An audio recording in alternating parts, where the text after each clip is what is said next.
नमस्कार मंडळी, स्वागत आहे तुमचं अर्चनाच किचनमध्ये। आज आपण करूया आमरस किंवा तुम्ही याला मँगो मिल्कशेकसुद्धा म्हणू शकता मुलांसाठी, कारण आपण इथे या रसामध्ये दुधाचा वापर केलेला आहे। त्यामुळे मुलांना जर द्यायचं असेल तर मँगो मिल्कशेकसुद्धा म्हणू शकतो। तर बघूया आपण मँगो मिल्कशेक किंवा मग आमरसाची ही रेसिपी अगदी साधी सोपी आहे, त्यामुळे लगेच व्हिडिओला लाईक करा। तर इथे 2 आंब्यांचा आपण इथे रस करून घेतो आहे। हे आंबे मी स्वच्छ असे धुवून घेतलेत आणि रस करण्या अगोदर ना थोडेसे अर्धा तास तरी आंबे पाण्यामध्ये ठेवायचे, म्हणजे त्या आंब्याची उष्णता कमी होते। त्यामुळे आपल्याला हे आंबे थोडा वेळ तरी पाण्यामध्ये टाकून ठेवायचे।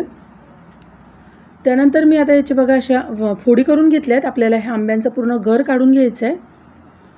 तर आता हे दोन्ही आंब्यांचं असंच मी पूर्णपणे गर काढून घेते।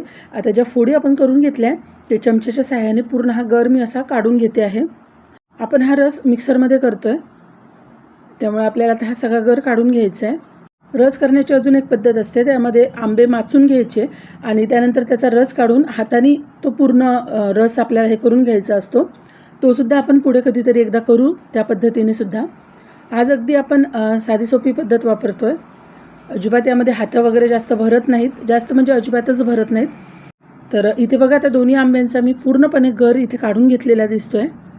2 आंब्यांचा एवढा झालेला आहे हा गर। आपल्याला किती रस करायचा आहे त्या प्रमाणात आंबे घ्यायचे आहेत आणि हा गर आपण आता मिक्सरमध्ये फिरवून घेऊ।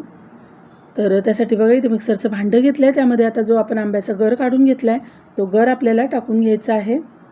वर्षातून एकदा येणारा फळांचा हा राजा आहे आंबा, आणि त्याचा रस म्हणजे आमरस हा उन्हाळ्यामध्ये अगदी घरोघरी केला जातो आणि तोच आज आपण व्हिडिओमध्ये बघतो आहे।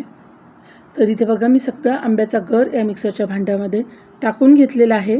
तुम्हाला जर आमरसामध्ये दूध आवडत नसेल तर तुम्ही ते दूध पूर्णपणे स्किपही करू शकता। तर यामध्ये आपल्याला टाकून घ्यायची आहे आता साखर। आंबा किती गोड आहे, आंब्याची एखादी फोड खाऊन बघायची, आंबा कितपत गोड आहे त्यानुसार साखरेचं प्रमाण घ्यायचं आहे। आणि त्यानंतर मी इथे 1 वाटी दूध टाकून घेतलेलं आहे। रूम टेम्परेचरवरचं दूध मी इथे वापरलेलं आहे, गरम करून गार केलेलं। तर इथे बघा मी मिक्सरमध्ये हे रस फिरवून घेतला आहे। मिक्सरमध्ये जर आपण असा हा रस फिरवून घेतला ना तर त्याला छान असा एक संधपणा येतो आणि छान असा दाटसर आपला आंब्याचा रस तयार होतो। आपला आमरस इथे तयार झालेला आहे। आपण एका भांड्यामध्ये हा रस काढून घेऊ आणि किती छान दाटसर असा हा रस झालेला आहे बघा। यामध्ये तुम्हाला आवडत असेल तर तुम्ही वेलची पावडरसुद्धा यूज करू शकता, पण मला वाटतं आंब्याच्या रसालाच स्वतःचीच इतकी छान अशी एक चव असते ना की ह्याला दुसऱ्या कशाच्या फ्लेवरची गरजच पडत नाही। आणि यामध्ये ना अगदी किंचितचं थोडंसं मीठसुद्धा आवर्जून टाकायचं। आंब्याच्या रसामध्ये तुम्ही कुठल्याही पद्धतीने आंब्याचा रस करा, पण त्यामध्ये अगदी किंचित थोडंसं मीठ हे आवर्जून टाकायचं। मी सुद्धा या रसामध्ये टाकलं आहे, पण ते व्हिडिओमध्ये दाखवायचं राहून गेलं। आमरस इथे आपला तयार झालेला आहे। आमरसाचा हा व्हिडिओ तुम्हाला आवडला असेल तर व्हिडिओला लगेच लाईक करा, चॅनललाही सबस्क्राईब करा। परत भेटूया एका नवीन रेसिपीसोबत नवीन व्हिडिओमध्ये। व्हिडिओ शेवटपर्यंत बघितल्याबद्दल धन्यवाद।